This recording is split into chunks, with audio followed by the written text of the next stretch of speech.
হয় নিশ্চিতভাৱে ক'ব লাগিব যেহেতুকে মই উপস্থিত আছোঁ তীৰ্থনগৰী হাজোৰ বাক্তা কয়জনী অঞ্চলত আৰু ক'ব লাগিব এনেদৰে লোক নিৰ্মাণ বিভাগৰ যিসমূহ পথ আছে এই পথসমূহ পুনৰ নিৰ্মাণক লৈ এনেদৰে ওলাই আহিছে ৰাইজ আৰু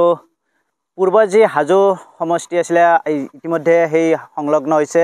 ৰঙিয়া বিধানসভা সমষ্টি আৰু ৰঙিয়া বিধানসভা সমষ্টিৰ বিধায়ক ভৱেশ কলিতাৰ সমষ্টিত পুনৰ যিসমূহ বাট পথ আছে এই বাট পথসমূহক পুনৰ নিৰ্মাণক লৈ এনেদৰে ওলাই আহিছে ৰাইজ আৰু এই মুহূৰ্তত সেই সামগ্ৰী পৰিৱেশ মোৰ সহযোগী নয়নে দেখুৱাইছে আৰু এনেদৰে যিহেতুকে ক'ব লাগিব যেহেতুকে বাক্তা কয়জনী হাদালা যি সংলগ্ন এই পথক যিহেতুকে বিগত কেইবাদিনো ধৰি মুছলধাৰ বৰষুণৰ ফলত এনেদৰে বাট পথসমূহ জহিক হৈ যোৱাৰ ফলত এনেদৰে লোক নিৰ্মাণ বিভাগৰ যি হেমাহি এই লোক নিৰ্মাণ বিভাগৰ বিৰুদ্ধে এনেদৰে ওলাই আহিছে ৰাইজ আৰু আমি কথা পাতিবলৈ যত্ন কৰিম যেহেতুকে আজি ৰাইজ ওলাই আহিছে হয় ইয়াত যি আজি অৱস্থা হৈছে এই ৰাস্তাত এনেকুৱা তাৰমানে ইয়াত অৱস্থা হৈছে তাৰমানে ভগৱানে নকৰক কাৰো এনেকুৱা হ'ব নালাগে যদি এই পথ শীঘ্ৰে তাৰমানে মেৰামতি নকৰে কাম তেতিয়াহ'লে ইয়াত তাৰমানে ভয়ংকৰ বিপদ আমাৰ নিশ্চিত হৈছে আমি আপোনালোকৰ দ্বাৰাই আমাৰ এই বিভাগীয় আমাৰ লোক নিৰ্মাণ বিভাগ তথা এই ঠিকাদাৰ একদম নিৰ্মাণ কাম কৰিছে একদম তাৰমানে 2 নম্বৰী কাম কৰিছে ইয়াত আচলতে চাওক আপোনালোকে দেখক ইয়াত চাইড ৱাল দিব লাগে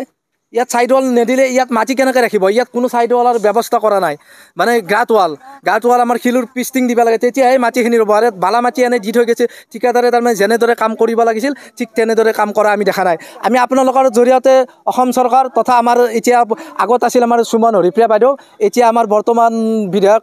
ভৱেশ কলিতা ডাঙৰীয়া সিদিনা আহিও গৈছে ইয়াত দেখিও গৈছে চাগে নেদেখাকৈ থকা নাই গতিকে আপোনালোকৰ দ্বাৰাই আমি ঠিকাদাৰকো সকীয়াই দিব বিচাৰোঁ যে তেওঁলোকে কাম অতি শীঘ্ৰে যিখিনি ভাঙি গৈছে নহ'লে ইয়াত এনেকুৱা বিপদ হ'ব ভগৱানে নকৰক কালিলৈ যদি ইয়াত গাড়ী এখন সোমাই যায় তাতে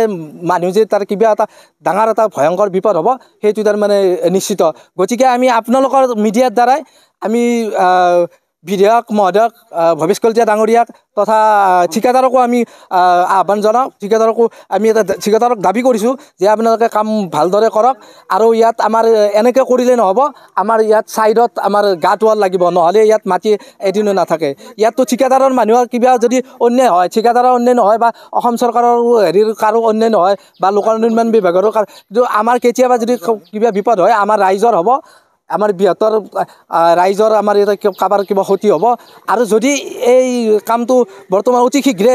ইয়াৰ ব্যৱস্থা নকৰে অনাগত সময়ত আমি এই গোটাই বাক্তা হাদালা কয়াজনী গোটাই সমাজে লগ হৈ অনাগত সময়ত আমি তীব্ৰ প্ৰতিবাদ আৰম্ভ কৰিম গণতান্ত্ৰিকভাৱে আমি তীব্ৰ প্ৰতিবাদ আৰম্ভ কৰিম তাৰমানে গোটাই অঞ্চল মিলি আমি ইয়াত ভয়ংকৰ তীব্ৰ প্ৰতিবাদ সাব্যস্ত কৰিম নিশ্চয়কৈ ধন্যবাদ জনাইছোঁ যেহেতুকে আজি ওলাই আহিছে সকলো পুৰুষ মহিলা সকলো ওলাই আহিছে আপোনালোকৰ এই উত্তৰ পথছোৱাক লৈ আৰু কেতিয়াৰ পৰা এই দীৰ্ঘদিনৰ এটা সমস্যা কেতিয়াৰ পৰা হৈছে এইটো সমস্যা নহয় আমিতো ভাবিছিলোঁ আমাৰ মানে ইয়াতে ৰাস্তা ঘাট একো নাছিলে যেতিয়া আমাৰ এই ৰাস্তা পকী হ'ল আমি ভাবিলোঁ বোলে আমাৰ মৰুভূমিত এটোপাল পানী পোৱাৰ দৰে আমি পালোঁ কিন্তু কথাটো হ'ল কি এই যি এতিয়া ৰাস্তাৰ মানে যিটো খহনীয়া এতিয়া আমাৰ দেখা গ'ল যে আমি আগতে ঠিকে আছিলোঁ যে এতিয়া ভয়ংকৰ বিপদে হ'ব মানে দুখন গাড়ী ক্ৰছ কৰাৰ কোনো চান্সেই নাই এইটো গাঁটা এৰি সেইটো গাঁটা গতিকে আমাৰ ৰাস্তা কমপ্লিট খহি ভাঙি শেষেই হ'ল এতিয়া কিন্তু ঠিকাদাৰে মানে কি কৰিলে আৰু বিভাগীয় কৰ্তৃপক্ষই কি কৰিলে আমি ধৰিব পৰা নাই অলপো গতিকে আমাক ৰাস্তাটোৰ যিখিনি আমাৰ খহনি আছে সেইখিনি আমাক ঠিক কৰি দিলে আপোনালোকে বিভাগীয় কৰ্তৃপক্ষক জনাইছিলেনে আমি জনোৱা মানে মই ৰঙিয়াত গৈছিলোঁ ৰঙিয়াত যাওঁতে কৈছে হ'ব আমি কৰি আছোঁ কৰিম বুলি কৈছে এইটো এতিয়া আমাৰ বিভাগীয় কৰ্তৃপক্ষৰ গোটেইখিনি ঠিকাদাৰৰ হেমাহি আছে কাৰণ ঠিকাদাৰে আমি মানে কামটো সম্পূৰ্ণ দিম বালি মাটিৰে ৰাস্তা ইমান ওখ ৰাস্তা এটা নাথাকে আমি জানো গতিকে ৰাস্তাটো কমপ্লিট চাইডটো কমপ্লিট বালি মাটি দিছে আৰু ইমান ডাঙৰ বৰষুণ এতিয়া বৰষুণত ৰাস্তাটো মানে ইফালে ভাঙা সিফালে ভাঙা গোটেই খহি শেষ আমি এতিয়া তাৰমানে খালী মানুহে তাৰমানে চলাচল কৰিব লাগিব গাড়ী মটৰৰ কথা এতিয়া ভাবিব নোৱাৰা হৈ গৈছোঁ আমি এতিয়া আমি জনাম যে আমাক যদি অতি শীঘ্ৰে ৰাস্তাটো ঠিক কৰি দিয়ে চৰকাৰক আমি অনুৰোধ ভৱেশ কলিতা ডাঙৰীয়াক আমাৰ অনুৰোধ আমাৰ ৰাস্তা পৰিদৰ্শন কৰক বিভাগীয় কৰ্তৃপক্ষ আহি পৰিদৰ্শন কৰক আৰু ঠিকাদাৰক কামখিনি সমজি দি আমাক যাতে কামখিনি সুচলে মানে জীৱন মানে চলাচল কৰাৰ কাৰণে আমাক যাতে সুবিধা কৰি দিয়ে আমি তাৰ কাৰণে আমি ভৱেশ কলিতা ডাঙৰীয়াকে আমি অনুৰোধ জনাম আৰু নহ'লেতো আমাৰ বহুত ডাঙৰ বিপদ হ'ব ইয়াতে মানে দুখন গাড়ী ক্ৰছ কৰাৰ কোনো কথাই নাই ইয়াতে হা গতিকে আমি ইমানখিনি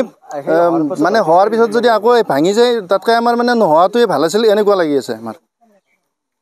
নিশ্চয়কৈ ধন্যবাদ জনাইছোঁ যিহেতুকে পূৰ্বৰ যি হাজো সমষ্টি আছিলে হাজো সমষ্টিৰ পিছলৈ সংলগ্ন হ'ল ৰঙিয়া বিধানসভা সমষ্টিৰ আৰু যিহেতুকে আমি দেখুৱাইছোঁ ৰঙিয়া বিধানসভা সমষ্টিৰ ভৱেশ কলিতাৰ সমষ্টিত এনেদৰে বাট পথসমূহ পুনৰ নিৰ্মাণলৈ